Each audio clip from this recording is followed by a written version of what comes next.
यह कहानी प्यास की नहीं है। यह कहानी उस डर की है जो इंसान को पानी से भी दूर कर देता है। जब एक घूंट पानी जहर बन जाए तो सवाल यह नहीं रहता कि प्यास कितनी है। सवाल यह होता है, पानी किसका है। आज आप सुनेंगे मुंशी प्रेमचंद की वो आवाज जो चीखती नहीं है, बस अंदर तक सब कुछ तोड़ देती है। ठाकुर का कुआं। साहित्य सिर्फ शब्दों का मेल नहीं, हमारे समाज का आईना है। अगर आपको ऐसी कहानियां पसंद हैं जो सच कहने का दम रखती हैं, तो ऑडियो स्टोरी लाइव का हिस्सा बनिए। सब्सक्राइब करें और प्रेमचंद जैसी महान विरासतों को घर घर पहुंचाने में हमारा साथ दें। जोखू ने लोटा मुंह से लगाया तो पानी में सख्त बदबू आई।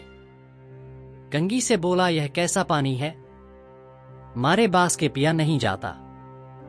गला सूखा जा रहा है और तू सड़ा पानी पिलाए देती है। गंगी प्रतिदिन शाम पानी भर लिया करती थी। कुआं दूर था, बार बार जाना मुश्किल था। कल वह पानी लाई तो उसमें बू बिल्कुल न थी। आज पानी में बदबू कैसी।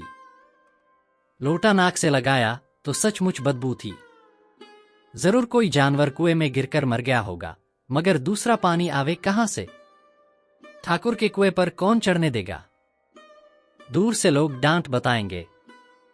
साहू का कुआं गांव के उस सिरे पर है, परंतु वहां भी कौन पानी भरने देगा। कोई तीसरा कुआं गांव में है नहीं। जोखू कई दिन से बीमार है। कुछ देर तक तो प्यास रोके चुप पड़ा रहा, फिर बोला, अब तुम्हारे प्यास के रहा नहीं जाता। ला थोड़ा पानी नाक बंद करके पी लूं। गंगी ने पानी न दिया। फराब पानी से बीमारी बढ़ जाएगी इतना जानती थी, परंतु यह न जानती थी कि पानी को उबाल देने से उसकी फराबी जाती रहती है। बोली, यह पानी कैसे पियोगे, न जाने कौन जानवर मरा है। कुएं से मैं दूसरा पानी लाए देती हूं। जोखू ने आश्चर्य से उसकी ओर देखा, पानी कहां से लाएंगे। ठाकुर और साहू के दो कुएं तो हैं, क्या एक लोटा पानी न भरने देंगे। हाथ पाव तुड़वा आएगी और कुछ न होगा। बैठ चुपके से, ब्रह्म देवता आशीर्वाद देंगे। ठाकुर लाठी मारेंगे, साहू जी एक के 5 लेंगे। गरीबों का दर्द कौन समझता है। हम तो मर भी जाते हैं तो कोई द्वार पर झांकने नहीं आता, कंधा देना तो बड़ी बात है। ऐसे लोग कुएं से पानी भरने देंगे। इन शब्दों में कड़वा सत्य था। गंगी क्या जवाब देती, किंतु उसने वह बदबूदार पानी पीने को न दिया। रात के 9 बजे थे। थके मांदे मजदूर तो सो चुके थे। ठाकुर के दरवाजे पर 10-5 बेफिक्रे जमा थे। मैदानी बहादुरी का तो अब न जमाना रहा है, न मौका। कानूनी बहादुरी की बातें हो रही थीं। कितनी होशियारी से ठाकुर ने थानेदार को एक खास मुकदमे में रिश्वत दी और साफ निकल गए। कितनी अक्लमंदी से एक मार्के के मुकदमे की नजर ले आए। नाजिर और मोहतमिम सभी कहते थे, नकल नहीं मिल सकती। कोई 50 मांगता, कोई 100। यहां बेपैसे कौड़ी नकल उड़ा दी। काम करने ढंग चाहिए। इसी समय गंगी कुएं से पानी लेने पहुंची। कुप्पी की धुंधली रोशनी कुएं पर आ रही थी। गंगी जगत की आड़ में बैठी मौके का इंतजार करने लगी। इस कुएं का पानी सारा गांव पीता है। किसी के लिए रोका नहीं, सिर्फ ये बदनसीब नहीं भर सकते। गंगी का विद्रोही दिल रिवाजी पाबंदियों और मजबूरियों पर चोटें करने लगा। हम क्यों नीच हैं और ये लोग क्यों ऊंच हैं। इसलिए कि ये लोग गले में तागा डाल लेते हैं। यहां तो जितने हैं, एक से एक छंटे हैं। चोरी ये करें, जाल फरेब ये करें, झूठे मुकदमे ये करें। अभी इस ठाकुर ने तो उस दिन बेचारे गडरिये की भेड़ चुरा ली थी और बाद में मारकर खा गया।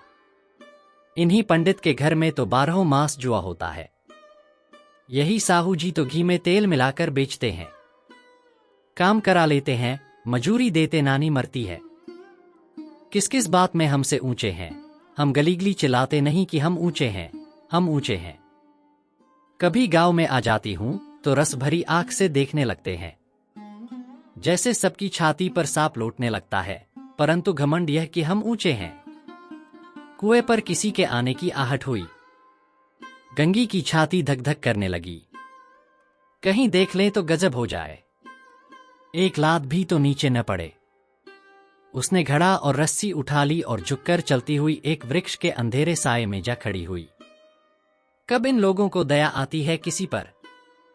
बेचारे महंगू को इतना मारा कि महीनों लहू थूकता रहा, इसीलिए तो कि उसने बेगार न दी थी। इस पर ये लोग ऊंचे बनते हैं। कुएं पर स्त्रियां पानी भरने आई थी, इनमें बात हो रही थी। खाना खाने चले और हुक्म हुआ कि ताजा पानी भर लाओ। घड़े के लिए पैसे नहीं हैं। हम लोगों को आराम से बैठे देखकर जैसे मर्दों को जलन होती है। हाँ, यह तो न हुआ कि कलसिया उठाकर भर लाते। बस हुक्म चला दिया कि ताजा पानी लाओ, जैसे हम लौंडिया ही तो हैं। लौंडियां नहीं तो और क्या हो तुम। रोटी पड़ा नहीं पाती, 10-5 रुपए भी छीन झपट कर ले ही लेती हो। और लौंडिया कैसी होती हैं। मत लजाओ दीदी। छिन भर आराम करने को जी तरस कर रह जाता है। इतना काम किसी दूसरे के घर कर देती तो इससे कहीं आराम से रहती। ऊपर से वह एहसान मानता। यहां काम करते करते मर जाओ, पर किसी का मुंह ही सीधा नहीं होता। दोनों पानी भरकर चली गई तो गंगी वृक्ष की छाया से निकली और कुएं की जगत के पास आई। बेफिक्रे चले गए थे। ठाकुर भी दरवाजा बंद कर अंदर आंगन में सोने जा रहे थे। गंगी ने क्षणिक सुख की सांस ली। किसी तरह मैदान तो साफ हुआ। अमृत चुरा लाने के लिए जो राजकुमार किसी जमाने में गया था, वह भी शायद इतनी सावधानी के साथ और समझबूझकर न गया हो। गंगी दबे पाव कुएं की जगत पर चढ़ी। विजय का ऐसा अनुभव उसे पहले कभी न हुआ था। उसने रस्सी का फंदा घड़े में डाला।